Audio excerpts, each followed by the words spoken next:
자, 오늘 이어서 우리 복음 주제로 기도서 말씀을 보고요. 오늘 제목은 사랑은 감정이 아니라 훈련입니다 라는 제목을 가지고 기도서 2장 4절로 5절 말씀입니다. 기도서 2장 4절부터 5절까지의 말씀을 함께 읽도록 하겠습니다.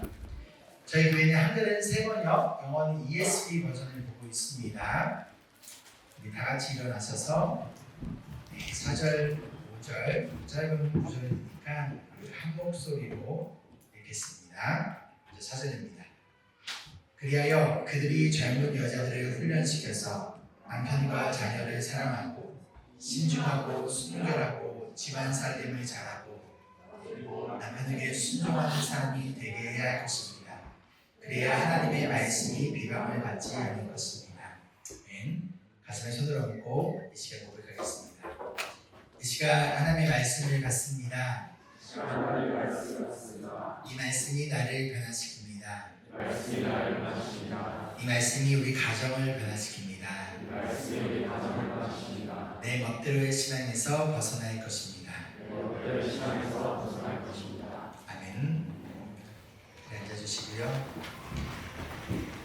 지난 시간에 저희가 교회 안에 나이가 많은 남성과 여성, 즉 성숙한 남성과 여성을 통해서 복음학교인 교회에는 꼰대가 아닌 어른이 필요하다라는 것을 우리 함께 나눴습니다. 그리고 특별히 교회 안에 젊은 여성들을 가르치고 그들을 양육하는 역할을 성경은 목회자인 디도나 남성 장로들에게 준 것이 아니라 교회 안에 있는 나이가 많은 여성, 즉 성숙한 여성들에게 교회 안에 있는 젊은 여성들을 양육하고 훈련시키는 역할과 사명을 주었다는 것을 우리가 함께 나눴습니다. 자, 그렇다면 젊은 여성의 모습은 어떠한 모습을 가져야 될 것인가를 여러분, 여성의 역할이 굉장히 중요합니다. 동의하십니까? 아멘. 그렇기 때문에 오늘과 다음 주 2번에 나눠서 우리 젊은 여성은 어떠한 모습과 어떠한 역할을 가져야 될 것인가를 함께 나누도록 하겠습니다. 자, 오늘 본문 말씀 4절을 보면요, 나이 많은 여자들이, 즉 성숙한 여성들이 젊은 여성들을 훈련시키라라고 알려주는데요, 무엇을 훈련시키냐라고 알려주냐면요, 바로 남편과 자녀를 사랑하도록 훈련시키라라고 얘기하고 있습니다. 무엇을 훈련시키라고요? 사랑이에요, 사랑. 아니, 왜 사랑을 훈련시킵니까? 여러분, 어떻게 생각하십니까? L.A. 프롬이 쓴 사랑의 기술이라는 책을 보면요, 이렇게 이야기합니다.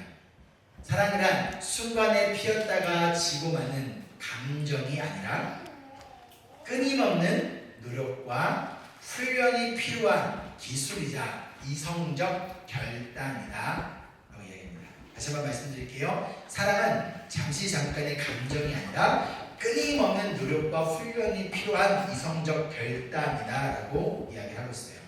조금 더 쉽게 얘기하면 오늘 설교 말씀의 주제인 사랑은 감정이 아니라 훈련이라는 거예요. 옆 사람에게 이렇게 해볼게요. 사랑은 감정이 아니라 훈련입니다. 그럼 왜 사랑이 훈련일까요?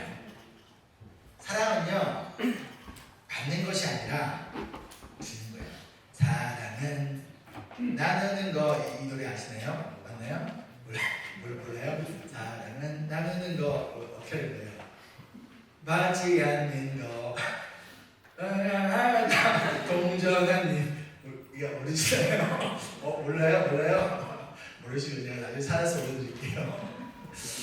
사랑은 받는 게 아니라 진정한 사랑은 주는 거예요. 내가 누군가를 사랑한다면요, 그 사랑하는 대상에게 나의 시간을 줘요. 나의 물질을 주고요. 내가 잘하는 게 있으면 그 나의 재능과 능력을 그 사람을 위해서 씁니다. 나아가 우리의 몸을 내가 사랑하는 대상을 위하여 아낌없이 내어줍니다. 그리고 그렇게 주더라도 아깝지가 않아요. 왜? 사랑하니까. 이게 사랑의 모습이라는 거예요. 그런데 문제는 이러한 감정적인 사랑은 지속되지 않기 때문에 오래가지 못해요. 그 이유는요, 인간은요 누구나 자기 중심성을 가지고 있기 때문이에요. 자기 중심성을 가지고 있다는 얘기는요, 주는 것보다 받는 걸 원해요. 처음에는 막 줘요. 막 주다 보다가 어느 순간 내가 이렇게 우리 시아에게 줬는데 왜 시아는 나한테 안 주지? 그럴 순간 어느 순간 섭섭함이 찾아오고요. 어느 순간 나만 희생하는 것 같아요. 그래서 더 이상 주고 싶지 않아요. 여러분, 이 모습이 가장 크게 나타날 때가 언제인지 아세요? 부부싸움 할 때입니다. 부부싸움 할 때 무슨 얘기를 하냐면, 내가 상대방이 나를 위해서 무엇을 했는가를 얘기하면서 부부싸움 얘기해요. 당신이 작년에 나를 위해서 돈을 아껴가지고 그 용돈을 모아가지고 나한테 꽃다발을 사줬잖아! 이러면서 싸우시나요? 당신이 그때 나 아프다고 내가 먹고 싶다고 해가지고 떡볶이를 해줬잖아! 그러면서 싸우시나요? 그렇지 않아요. 나는 이렇게 했는데 당신은 안 했잖아 라면서 내가 무엇을 희생했고 그거에 비교하여 당신은 나에게 부족했다는 것을 지적하며 싸워요. 내가 하루 종일 바깥에 열심히 일하고 왔는데 당신은 집에서 뭐 했는데? 그럼 뭐라고 얘기합니까? 내가 하루 종일 애기 보는 동안 당신은 뭐 했는데? 내가 설거지도 했고 내가 청소도 했고 그런데 당신은 뭐 했는데? 왜 나만 희생해야 되는데? 어디서 많이 들어본 이야기 아닌가요? 네, 수진 선생님 혹시 들어보셨나요? 아니요. 처음에는요, 나의 남편을, 나의 자녀를 사랑해요. 누가 시켜서가 아니라 그냥 본능적으로 사랑합니다. 그래서 나의 남편과 자녀를 위해 내가 가진 것들을 아낌없이 줘요. 그게 싫지가 않아요. 억지로가 아니라 스스로 자신을 희생해 가요. 그런데 문제는요, 시간이 지나면 지날수록 이런 본능적이고 감정적인 사랑을 식어버리게 되어 있기 때문이에요. 그 순간 자꾸만 이런 생각이 들어요. 왜 나만 주지? 왜 나만 희생하지? 그런데 어느 순간 나의 삶이 사라져버린 것 같아요. 특별히 결혼한 여성들에게 있어서. 그래서 더 이상 나의 남편과 자녀에게 나의 것을, 나의 삶을, 나의 소중한 것을 주는 게 싫어요. 나의 삶을, 나의 인생을 되찾고 싶어요. 더 이상 낭비하고 싶지 않아요. 그런데 미디어나 드라마나 SNS 통해서 보는 여성들의 모습을 보면요, 저 여자들의 삶은 뭔가 다른 것 같아요. 뭔가 멋진 것 같아요. 자신의 커리어를 가지고 사회에서 인정받으며 멋지게 인생을 사는 것 같아요. 더 늦기 전에 나도 저렇게 살고 싶어요. 이런 마음이 결혼한 여성들에게 찾아온다는 거예요. 이상한 거 아니에요. 당연한 마음이에요. 이렇게 끊임없는 유혹이 찾아와요. 그래서 사랑은 뭐가 필요하다? 훈련이 필요하다라는 거예요. 어떤 훈련이냐? 끝까지 포기하지 않고 나의 남편과 자녀를 사랑할 수 있는 훈련이 필요하다라는 거예요. 근데 이 훈련을 누구 보고 시켜주라고 얘기하고 있습니까? 말씀에서는요. 목사님 저인가요? 우리 교회에 있는 남성 장로님들인가요? 아니에요. 교회 안에 있는 이미 이 시즌을 이런 것들을 다 경험을 해본 나이 많은 그리고 성숙한 여자가 해야 된다는 거예요. 야야야, 그거 남편을 위해서 자녀를 위해서 희생해봤자 다 소용없더라. 야, 더 늦기 전에 너 인생을 찾아. 이런 어른이 되면 안 되고, 힘들지? 알아. 나도 알아. 가운데서 어떻게든 하나님이 주어주신 그 가정 안에서의 아내와 엄마로서의 소명을 포기하지 않도록 훈련시키고 가르치는 역할을 나이 많은 여성이 하라라고 알려주고 있다. 그럼 여기서 질문. 왜요? 왜 굳이 교회 안에 있는 여성이 그런 역할을 해야 되죠? 그럼 교회 안에서 어떻게 하면 열심히 일할까? 어떻게 하면 더 잘 봉사할 수 있을까? 이런 거를 교회 안에 있는 나이 많은 여성이 젊은 여성들을 가르치는 거 아닌가요? 근데 성경은요, 나이 많은 여성이 젊은 여성들이 교회 안에서 어떻게 하면 더 잘 봉사하고 어떻게 하면 잘 섬기고 어떻게 하면 잘 음식을 하고 이런 거를 가르치라고 말하는 것이 아니라 오히려 가정 안에서 어떠한 아내가 되고 가정 안에서 어떠한 엄마가 될 것인가, 어떻게 하면 남편과 자녀들을 사랑할 수 있을 것인가, 그것을 훈련시키라라고 이야기하고 있다는 거예요. 그 이유가 뭘까요? 그 이유는요, 교회 가정은요 분리가 되어져 있지 않기 때문이에요. 연결되어져 있기 때문이에요. 그리고 교회의 중요한 역할과 사명이 뭐냐면 우리 성도들의 가정이 건강하게 세워지게 하는 것.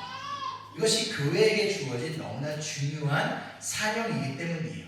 단지 교회에 와서 열심히 섬기고 열심히 봉사하는 사람을 훈련시키는 것이 교회의 사명이 아니라 성도들이 가장 많은 시간을 보내는, 특별히 결혼한 여성에 있어서는 그곳이 어디예요? 가정이겠죠. 그곳에서 내가 예수님의 제자로서 나의 남편을 서포트하고 자녀들을 말씀으로 양육하며 성경적이고 건강한 가정을 세워가도록 훈련하는 것이 교회의 중요한 역할이기 때문이라는 것이죠. 다다음 시간 아니면 다다다음 시간 아니면 그 이 시간은 우리 이어진 말씀으로 보면 종의 모습을 나와요. 오늘날로 이야기하면 워커겠죠? 일하는 사람이겠죠? 그것도 함께 살펴볼 건데요. 즉 직장에서는 어떠한 모습을 가져야 될 것인가를 또 우리가 말씀을 살펴볼 거예요.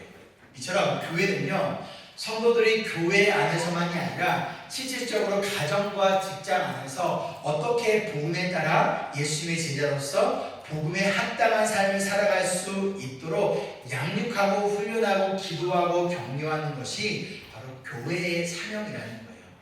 일주일에 그저 한두 번 오는 교회에서만이 그리스도인이 아니라 더 많은 시간을 보내는 가정과 직장에서 어떻게 하면 신실한 예수님의 제자답게 또한 임브레스 교회 멤버답게 살아가도록 그들을 격려하고 훈련하는 것이 교회의 중요한 사명이라는 것이죠.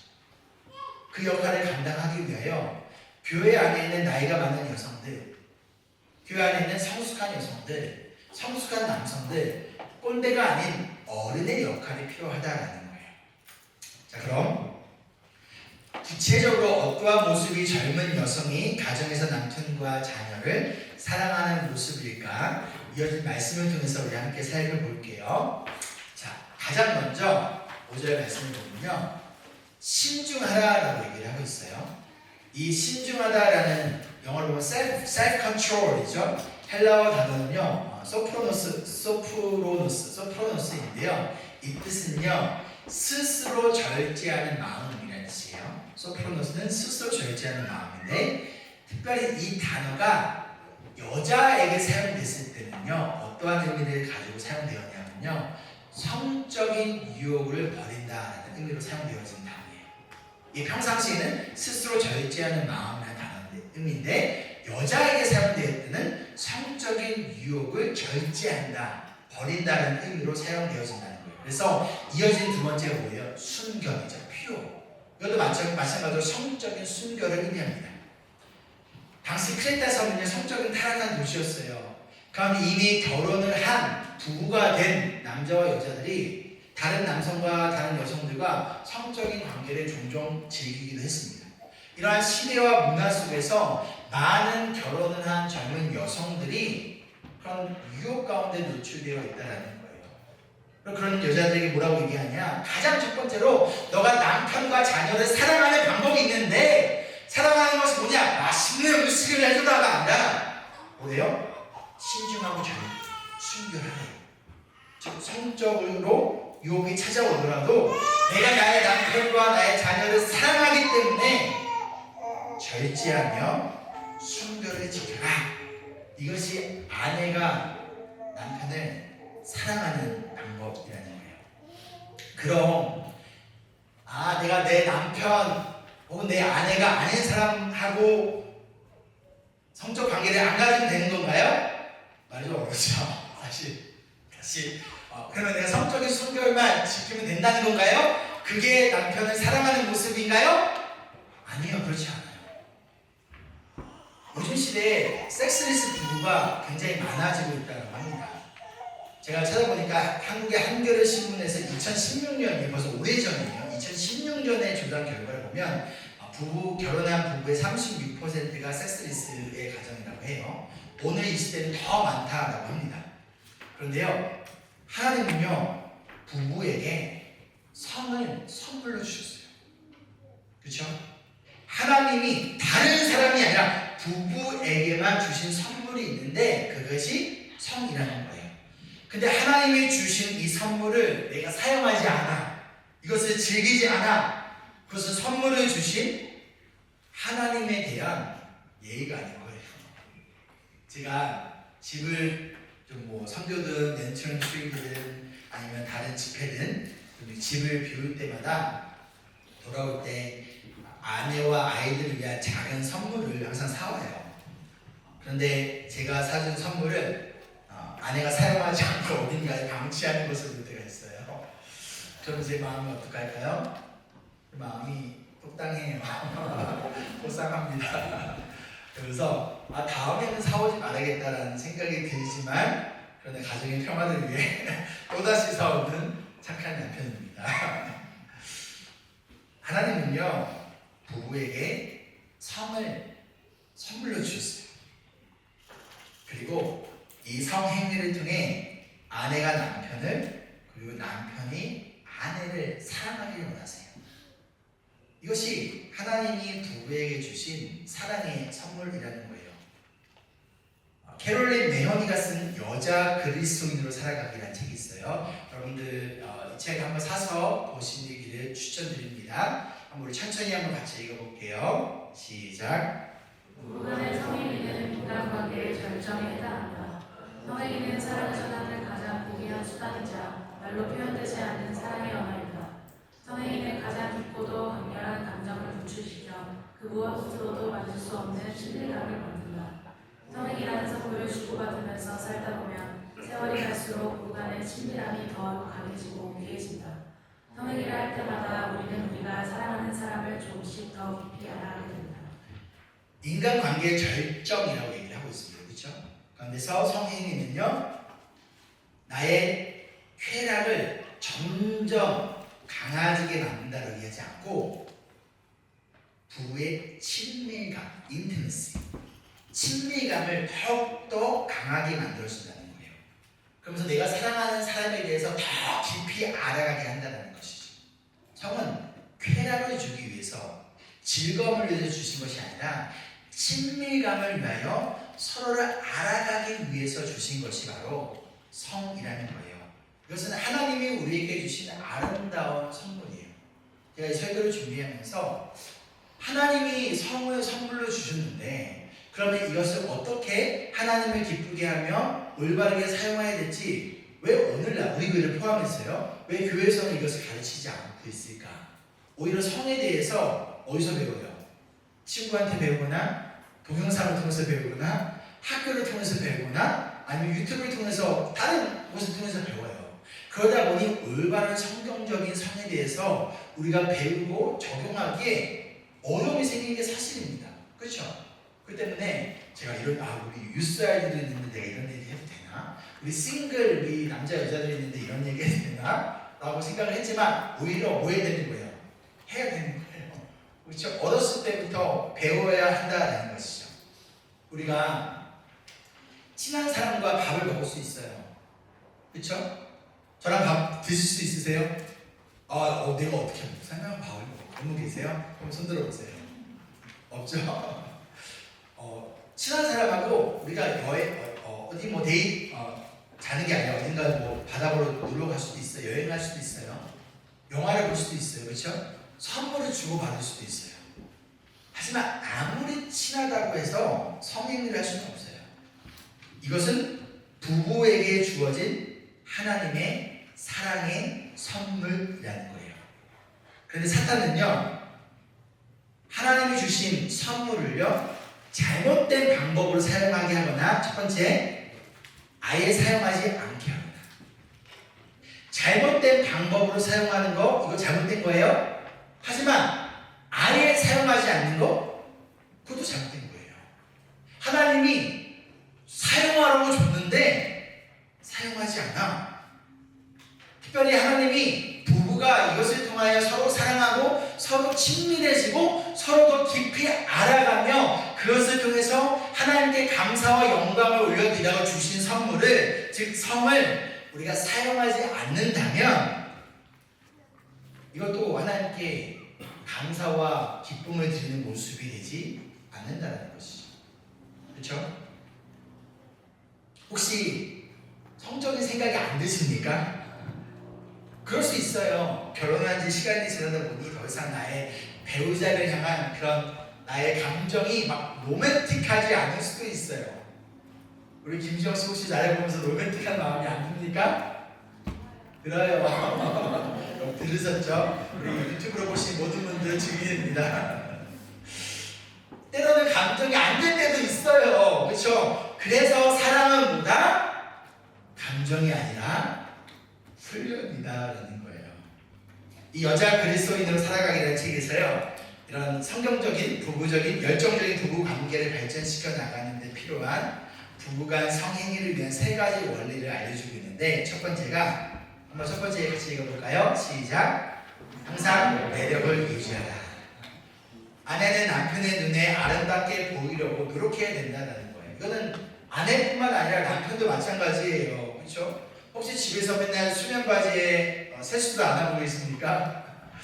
그러면 안 된다는 거예요. 남편도 그렇고 아내도 그렇고 집 안에서도 매력을 유지해야 돼요. 나의 남편이 보기에, 나의 아내가 보기에 이쁘고 잘생긴 모습으로 보일 수 있도록 집 안에서 관리해야지. 왜 남의 바깥에 나가서 모르는 남자들에게 잘 보이려고 왜 꾸밉니까? 나의 남편에게 잘 보이기 위하여, 나의 아내에게 멋있게 보이기 위하여 집 안에서도 매력을 유지해야 된다는 거예요. 그 두 번째는 항상 남편을 받아들여라고 이야기를 합니다. 부부가 한 몸이 된다라고 창세기에서 말씀하시죠. 한 몸이 된다는 것은요, 아내의 몸은 누구 거라는 거예요? 남편 거라는 거예요.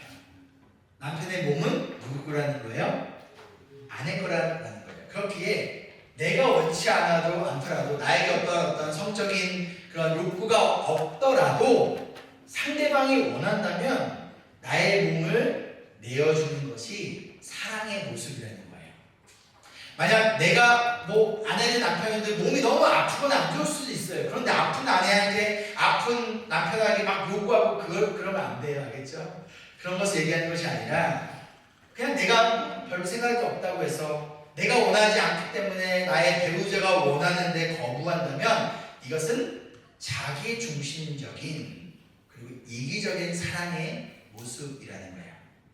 사랑은 내가 원하지 않더라도 상대방을 위하여 나의 소중한 것을 내어주는 거예요. 나의 소중한 몸을 사랑하는 남편을 위하여, 사랑하는 아내를 위하여 선물로 주는 거예요. 때로는 성적 욕구가 느껴지지 않더라도 나의 몸을 남편에게 그리고 아내에게 주어준다면, 내어준다면 성적 쾌락을 뛰어넘는 친밀감과 부부간의 신뢰와 사랑이 더욱더 커질 수 있다는 것이죠. 그리고 그 가운데 하나님이 주시는 기쁨이 있다는 거예요. 세 번째는 기대감을 가지라라고 알려줍니다. 성적 경험에 있어서 가장 큰 역할을 하는 곳이 어디일까요? 뇌라고 합니다. 뇌라고 해요. 그래서 생각은 성적 욕망에 매우 큰 영향을 미치게 되어 있다라고 해요. 우리 모세 어머니 맞나요? 아닌가 맞나요? 맞다고 했어요. 우리 제가 의사라고 물어본 거예요. 다른 의도가 아닙니다. 혹시 오해하지 마시고.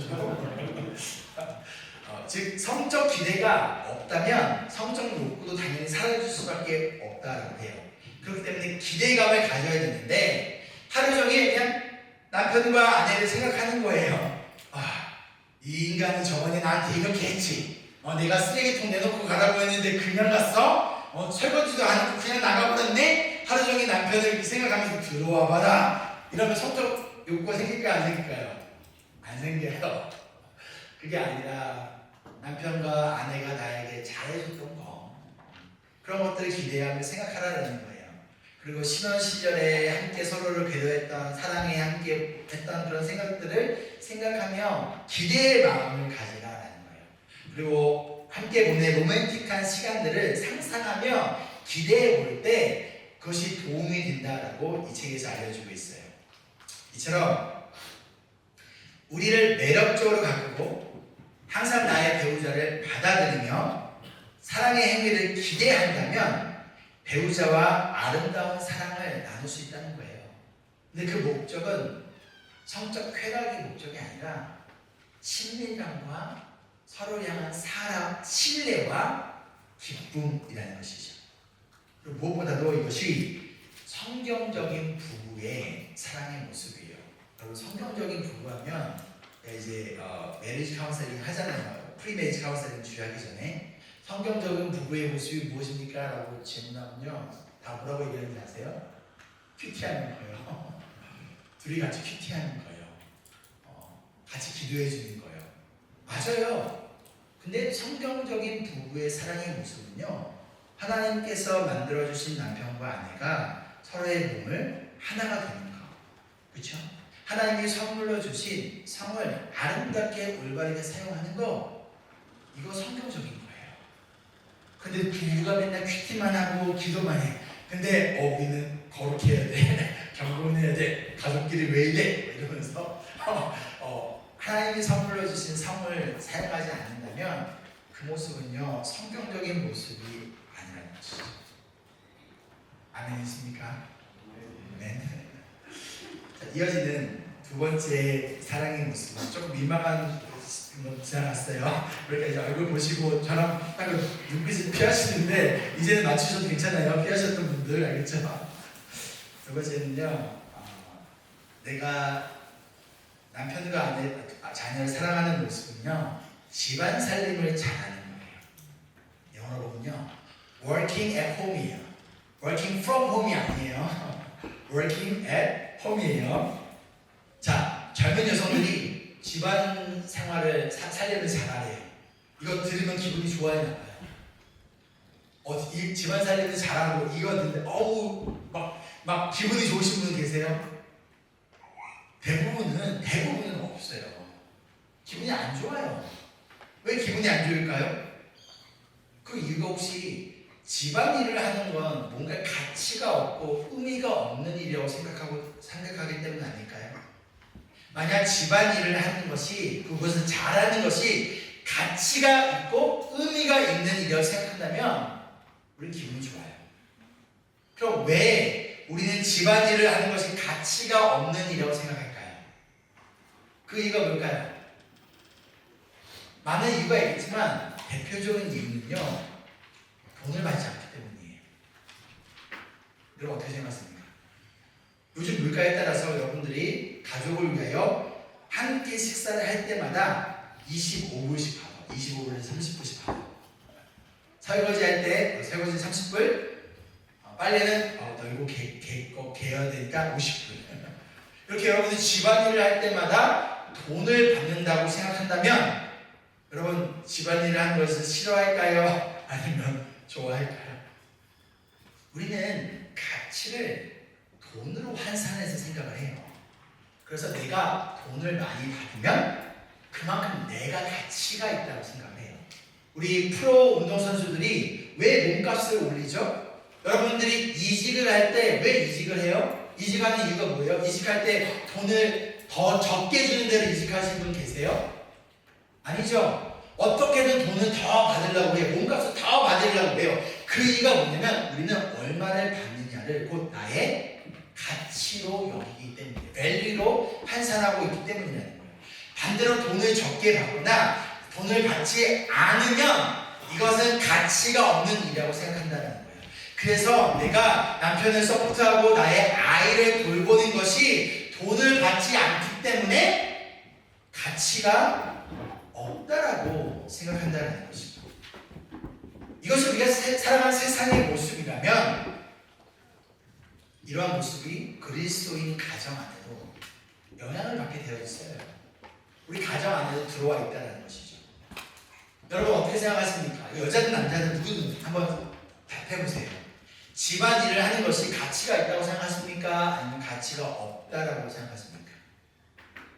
돈을 버는 것이 내가 차라리 집 밖에 나가서 돈을 버는 것이 낫지 내가 나의 남편을 서포트하고 내가 생명을 걸고 낳은 아이를 기르고 육아하는 것보다 혹시 더 중요한 가치라고 생각하십니까?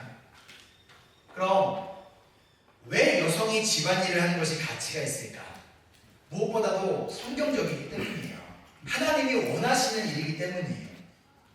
우리 디모데전서 5장 8절 한번 읽어볼까요? 시작. 누구든지 자기 친척, 특히 가족을 돌보지 않으면 그는 벌써 믿음을 저버린 사람이요 믿지 않는 사람보다 더 나쁜 사람입니다.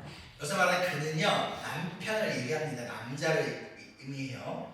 남성이 가정을 돌보서 일해서 돈을 벌어서 가정을 돌봐야 된대요.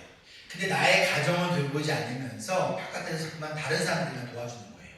내 자녀들은 지금 배고파 고픈데 나가서 홈레스들만 도와주고 있는 거죠. 그것은 성경적인 모습이 아니라는 거예요. 믿지 않는 사람보다 더 나쁜 모습이라는 거예요. 남성은 일을 해서 가정을 돌봐야 될 책임이 있습니다. 동시에 여성은 가정을 보살필 역할이 있다는 거예요. 하나님 남편에게 주신 역할이 있고 아내에게 주신 역할이 있다는 거예요. 그런데 아내에게 주신 역할은 집안의 일을 돌보는 역할을 메인으로 주셨다는 거예요. 자, 그럼 이 말에 대해서 우리가 가질 수 있는 두 가지 오해가 있어요. 더 있을 수 있습니다. 제가 생각했을 때는 두 가지가 있는 것 같아요. 첫 번째 오해는 뭐냐? 그럼 여자는 일을 해서 돈을 벌면 안 되고 집에만 있어야 된다는 건가요? 그래서 결혼한 여성이 바깥에서 일하면 그거 다 비성경적이고 그거 다 죄를 짓는 건가요? 잠언 31장을 보면요, 현숙이 언니가 나와요. 현숙이 언니가 누군지 아세요? 31장에 나오면 잠언 31장 보세요. 현숙한 아내, 거들리아 오먼의 이젠플이 나옵니다. 그래서 우리가 현숙이 언니라고 불러요. 그 현숙이 언니의 모습을 보면요, 남편의 내조를 잘해요. 자녀들도 잘 양육해요. 집안일도 너무 잘해요. 근데 그걸 끝이 아니라 사업도 해요. 비즈니스도 해서 돈을 버는 모습을 나옵니다. 신약 말씀으로 갈까요? 비단 장수 루디아도 비즈니스를 통해서 바울이 목회 활동을 할 수 있도록 서포트한 역할을 합니다. 이처럼 성경은요, 여성의 경제 활동을 금지하지 않아요. 하지만 여성에게, 특히 결혼한 여성에게 결혼을 했기 때문에 이제부터 돈 벌지 마가 아니라 결혼한 여성에게 주어진 역할과 사명의 우선순위가 있는데 그것이 뭐다?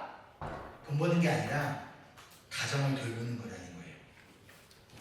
요즘 시대에 많은 여성들이 일을 합니다. 그런데 뭔가 내가 바깥에서 일을 안 하고 집안에서만 있으면 뭔가 능력이 없는 것처럼, 뭔가 가치가 없는 것처럼 여겨지는 이 시대 속에서 우리가 살아가고 있어요. 이런 시대 가운데서 결혼을 한 크리스천 여성 일해도 됩니까? 안 됩니까? 돼요. 해도 돼요.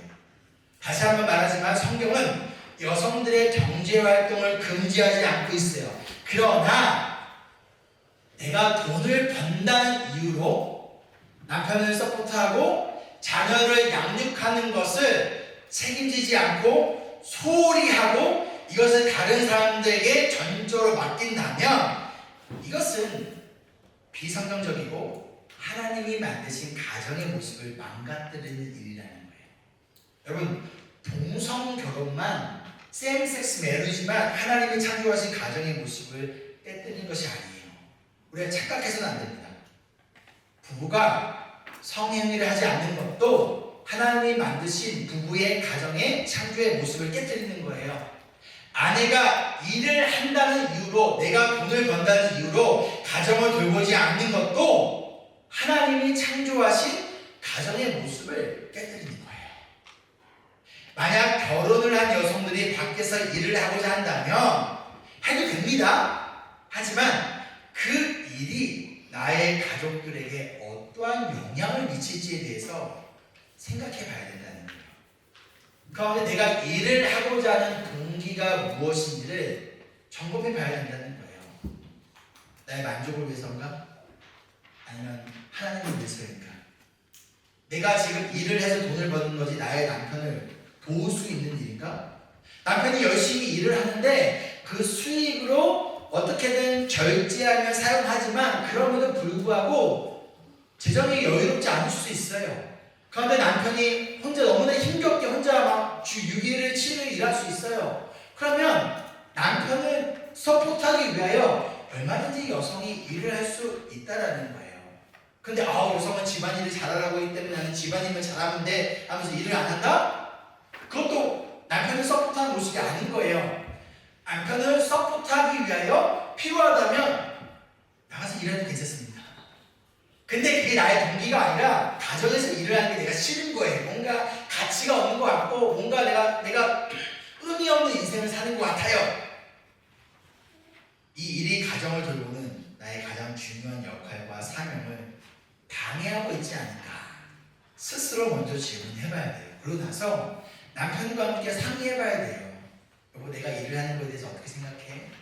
내가 일을 함을 통하여서 당신을 내조하고 또 우리 자녀를 돌보는 것에 어려움이 생기지 않을까? 함께 의논하고 결정해야 돼요. 필요하다면요 자녀들에게 물어봐야 돼요. 얘들아, 엄마가 일을 하는 것에 대해서 어떻게 생각해?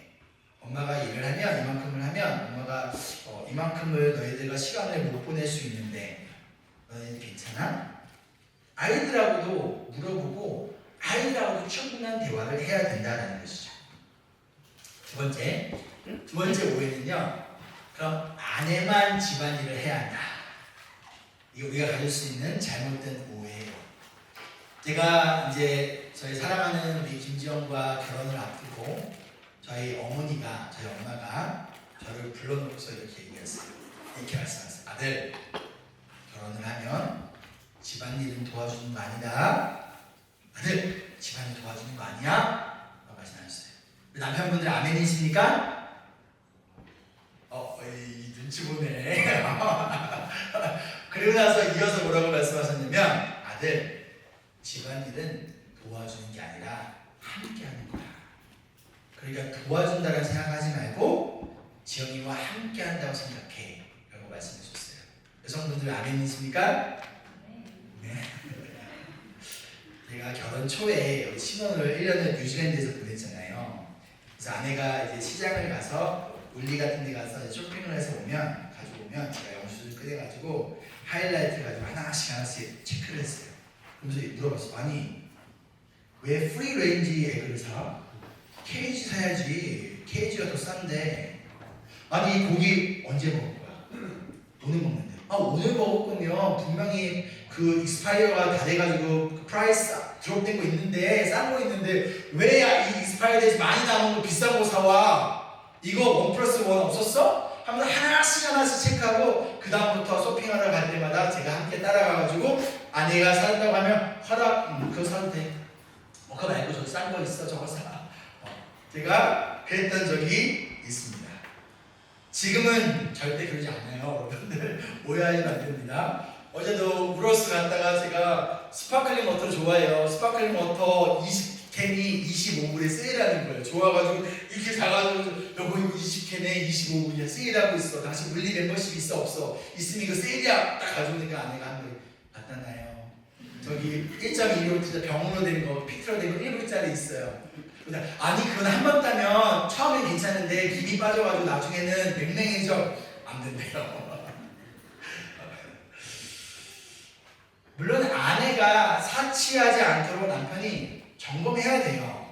하지만 아내에게 집안일을 맡겼으면 아내가 알아서 가정을 돌볼 수 있도록 신뢰해 줘야 된다는 거예요.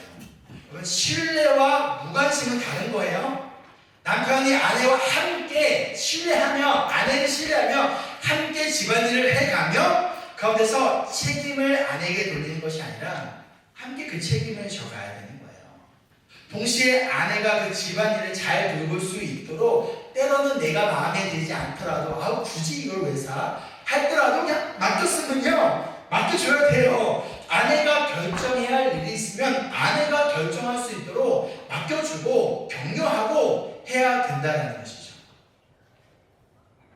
이어진 말씀에 아내는 어질고 남편에게 순종하는 사람이 되게 해라 라고 이야기하고 있습니다. 이 내용은 시간상 다음 주에 이어서 살펴보도록 할 테니 우리 여성분들 다음 주에 꼭 오셔야 됩니다. 알겠죠? 온라인으로 설교드리면 안 돼요. 알겠죠? 굉장히 알겠어요? 무슨 생각합니다. 이거야. 우리 말씀을 좀 정리할게요. 우리 아내분들, 우리 남편과 자녀를 사랑하십니까? 다시 한번. 우리 아내분들, 다른 사람 볼 필요 없고 김지영만 보면 돼요. 아내분들, 남편과 자녀를 사랑하십니까? 아멘. 그렇다면 여러분의 남편과 자녀들에게 여러분이 줄 수 있는 최고의 사랑의 선물은요, 바로 여러분 자신이에요. 그렇기 때문에 돈 많이 벌어오는 아내와 엄마보다는 자신의 가장 소중한 몸을 남편을 위하여, 자녀를 위하여 내어주는 엄마가, 아내가 최고의 아내이자 최고의 엄마예요. 비싼 식당에 데려가서 맛있는 음식을 사주는 것보다 가족을 사랑하는 마음으로 정성껏 차려준 아내의 음식이, 그 엄마의 음식이 남편과 자녀들을 더 기쁘게 하고 그들을 더 힘내게 하고 그것을 기억하게 합니다. 여러분 생각해 보세요. 여러분의 부모님이 맛있는 데 데려다 준 데가 기억나요? 아니면 엄마가 아픈 나를 위해 정성껏 해줬던 음식이 기억이 납니까? 어떤 게 기억이 납니까? 1년에 한두 번 가는 휴가와 놀이동산보다도 매일의 삶 속에서 함께 시간을 보내는 아내와 엄마를 남편은, 그리고 아이들은 더 기뻐하며 기억할 거라는 거예요. 그런데 우리가 기억해야 될 것은요, 우리는 금방 늙어가요. 우리의 젊음은 오래가지 않아요. 여러분이 언제까지 젊은 아내, 젊은 엄마로 있을까요? 그렇지 않아요. 그런데 젊은 아내일 때만 할 수 있는 일이 있어요. 나중이 아니라. 젊은 엄마일 때, 우리 아이들이 어렸을 때만 할 수 있는 것들이 있어요. 나중이 아니라. 그렇기 때문에 젊은 아내로서, 그리고 젊은 엄마로서의 이 주어진 시간을 우리 낭비하지 않기를 소망합니다. 그렇기 위하여 나이가 많은 여성들이 젊은 여성들을 훈련시켜줘야 돼요. 세상의 가치관과 세상의 그런 밸류를 따라가는 것이 아니라 이들이 어떤 것이 더 성경적이고 어떤 것이 하나님이 원하시는 가정의 모습을 내가 아내로서 엄마로서 이루어갈 수 있을까를 교회 안에 이미 그것을 경험한 성숙한 엄마들이, 아내들이, 여성들이 가르쳐줘야 돼요. 돌봐줘야 돼요. 격려해줘야 돼요. 그리고 기다려줄 수 있어야 합니다. 우리 아직 결혼을 안 한 여성들, 에이 오늘 이야기 나중에 일 아니에요. 사람 일은 몰라요. 미리 준비되어져야 됩니다. 그러기 위하여 우리 교회 안에는 결혼한 여성분들께서 우리 싱글 여성들에게 관심 가졌으면 좋겠어요.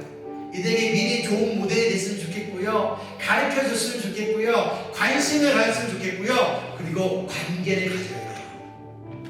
나와 관계가 안 되어 있는데 문제가 있다고 나를 찾아올까요? 찾아오지 않아요.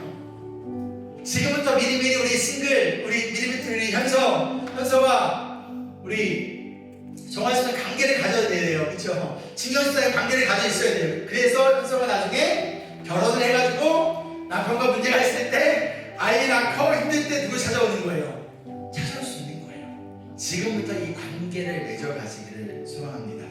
그래야 저희 임브레스 교회가 복음학교로서 성경적이고 건강한 교회가 되려면요, 여러분의 가정이 복음적이어야 되고 성경적이어야 돼요. 그러기 위하여 우리가 함께 서로를 돌보고 함께 양육하고 가르치고 나가는 우리가 되기를 소망합니다. 그러기 위하여 무엇보다도 우리를 사랑하신 예수님, 자신의 몸을 아낌없이 내어드린 그 십자가 앞에 나오기를 소망합니다. 그런데 기억하는 거예요. 내가 자격 없는 나를 위하여 하나님이 예수님을 보내주셨지.